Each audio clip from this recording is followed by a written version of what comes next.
Hello everyone, Sketchup fan here. Have you ever had an issue where you created a reasonably large flat field of grass in your model and it just looks bad?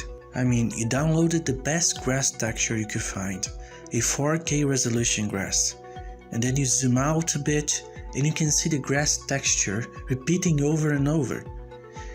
The texture tiling is very evident even though the texture is supposed to be seamless. Then I have a solution for you, and if you're interested in this kind of video, I highly suggest you subscribe and hit the bell because I plan to make more SketchUp related content. By the way, if any of you are interested in the model I present in this video, it's called Stonehenge and it was made by Jutoxa. I hope I've pronounced the name right. I'll leave a link to it in the description, as well as for the grass I'm using. Now without further ado, this is a problem that doesn't happen too much with the SketchUp native grass. SketchUp native grass is actually pretty good in hiding this repetition, even though it's not everyone's favorite. You see that happening more often with grass textures taken from the internet. So why does it happen? First of all, what seamless textures are perfect for?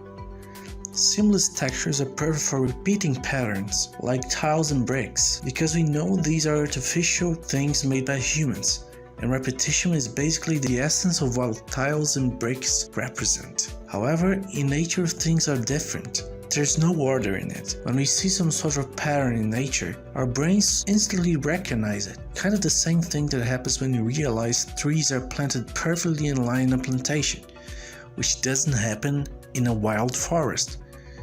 So we have one answer. We want to add a bit of randomness to our grass texture.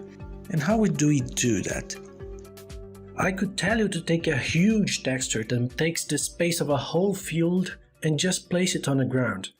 But especially if you have a bad computer, you could make the program run very slowly, which makes it easier for SketchUp to crash. You could also apply 3D grass on your model, but it can make your model slow very easily.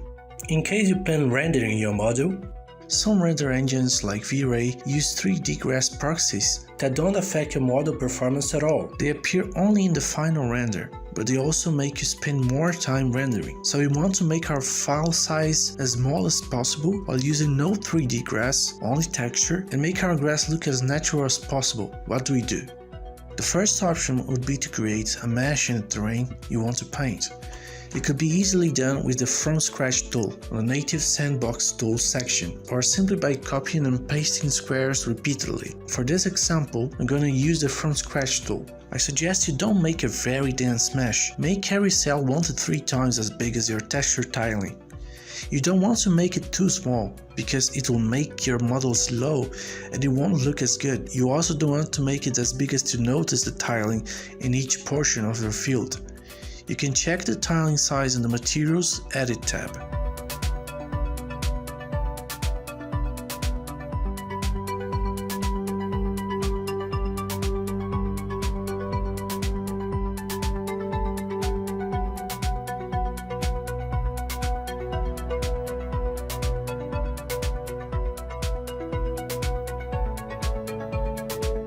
After creating your mesh, you can make it smooth.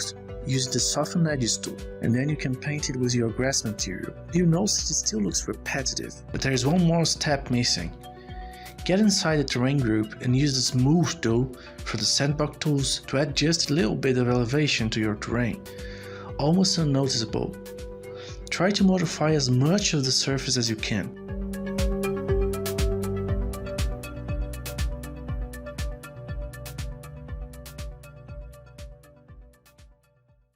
Notice that instantly the texture looks much better. We've achieved the randomness that we were looking for. If you feel like your terrain isn't as flat as you want, you can use the Scale tool to stretch it down.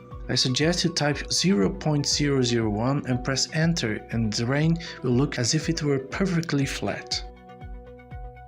And the texture will remain basically the same, with a very slight distortion. That's why it's important to not raise the terrain too much if you plan to stretch it later. If you raise the terrain too much, the texture gets severely distorted after this step. If you really want to use a perfectly flat surface, there's a second solution that should take a bit longer to achieve. For that, you need a parent texture, preferably one with the moderate resolution. The one I'm using for this example should be fine. It's 900 by 900 pixels. And a couple of other smaller textures we're gonna create based on the parent texture using the Make Unique Texture option in Sketchup. To make this process not as time consuming, I'm using a plugin called Randomize Materials by Eneroth. Link to the plugin in the description. First of all, you need to create a mesh. I've created a couple of square groups measuring 100 by 100 centimeters, which is the size of my tiling, and I've placed them side by side. I applied the parent texture in one of the groups and in a temporary raw geometry that I created. In the raw geometry, I right-click, then in the context menu, I press Texture, Position. 4 pins will appear on the screen. You need to click and drag the green pin with the spin symbol so you turn the texture 45 degrees. When you are done, just click anywhere outside the raw geometry or right-click and select Done. Now right-click on the raw geometry and select Make Unique Texture. Press B to enter the paint bucket mode, and while holding the Alt key, left-click on the surface of the raw geometry to copy the new material and paint one of the groups in the grid with it. Keep turning the texture on the raw geometry 45 degrees and making new textures until you have completed all the main angles of the wheel. 45, 90, 135, 180, and so on. You should have 8 different textures by the end of it. If you want, you can create more textures with more angle variations, but be aware because the more textures you have on the model, the heavier it gets. Now use one of the textures, it doesn't really matter which one, to paint all the blank squares.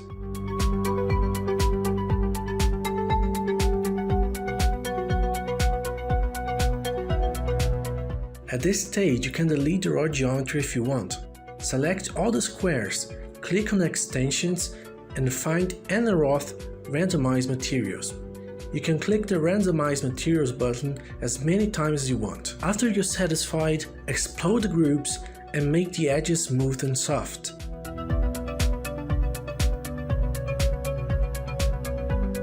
And by the end of it, you have a similar result to what you achieved with elevation. And there you have it. Here's a comparison between normal texture with elevation and with textures plus material randomizer. I hope you have enjoyed. If you did, please leave a like and subscribe to get more content in the future. Which technique did you like the most? Can you think of a faster or better way to do this? Leave a comment explaining how, so we all can learn together. See you next time.